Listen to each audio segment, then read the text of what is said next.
Apollo Houston, I got two messages for you. Moscow is go for docking. Houston is go for docking. It's up to you guys. Have fun. Alrighty, sounds good. Palovina, Mila, Alexei. Soyuz docking system is ready. Good job. Let's stay there. Look at that. Coming, Tom. I am approaching Soyuz.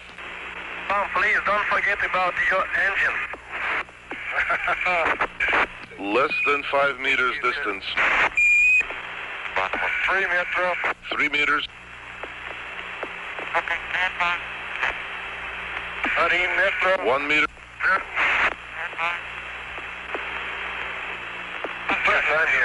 Contact. Capture. Tell Professor Bushuyev it was a soft docking. Well done, Tom. It was a good show. They are looking forward now to shaking hands with you in both Soyuz.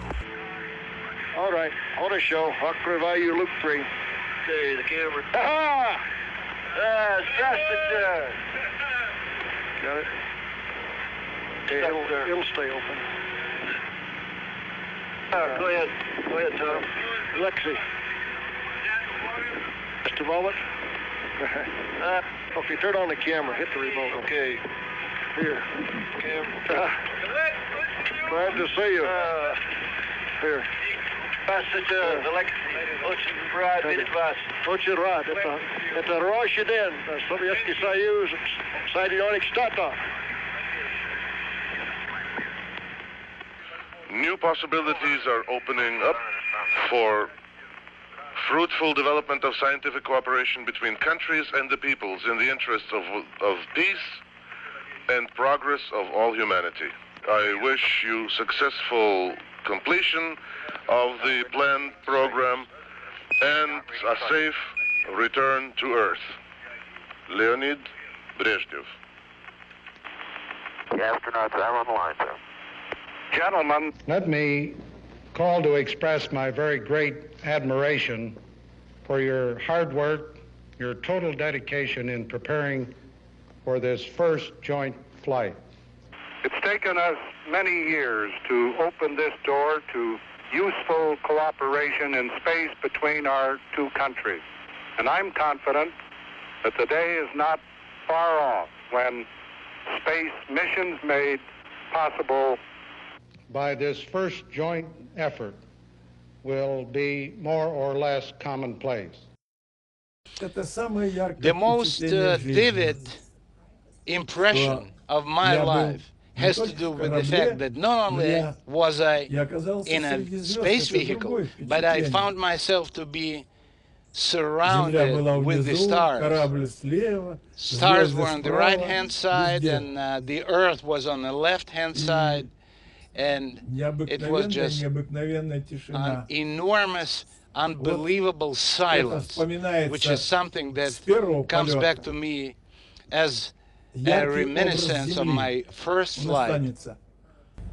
As you moved outside of the Voskhod spacecraft, Pavel Belyayev, your crewmate, was watching very carefully. You wrote in an article for Air and Space magazine several years ago that you felt like a seagull with its wings outstretched, soaring high above the Earth. What was that experience like? It was a very short spacewalk, but you had great recollections of it. Well, this feeling is just the perception of space, the perception of environment. And what I saw, and I saw just half of the world, because we were 500 kilometers above the Earth.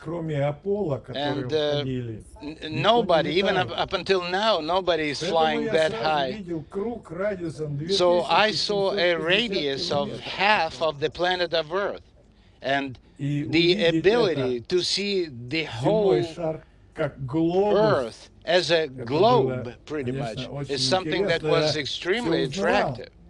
And I could easily recognize the Black Sea, the Crimea, Romania, Bulgaria, Italy, looking up a little bit, Baltic Sea, And it was all within minutes, if not seconds. But the most impression had to do with the silence. And I heard how my heart was pounding. I could hear myself breathe. And I remembered Arthur Clarke and Stanley Kubrick, who, while doing the Space Odyssey, they worked a lot on the soundtrack. And the way the crew members used to breathe during this movie was very impressive. And the images that I have that show a person with his hands widespread, which is a symbolic representation of a seagull, although to me it's more like a paratrooper in a free flight. This analogy is closer to me personally. But once again, silence. The stars were very bright. There was a lot of them. And it was interesting that they were everywhere. They were above and they were beneath. And on the ground, we can only see stars up in the sky. In space, they are everywhere.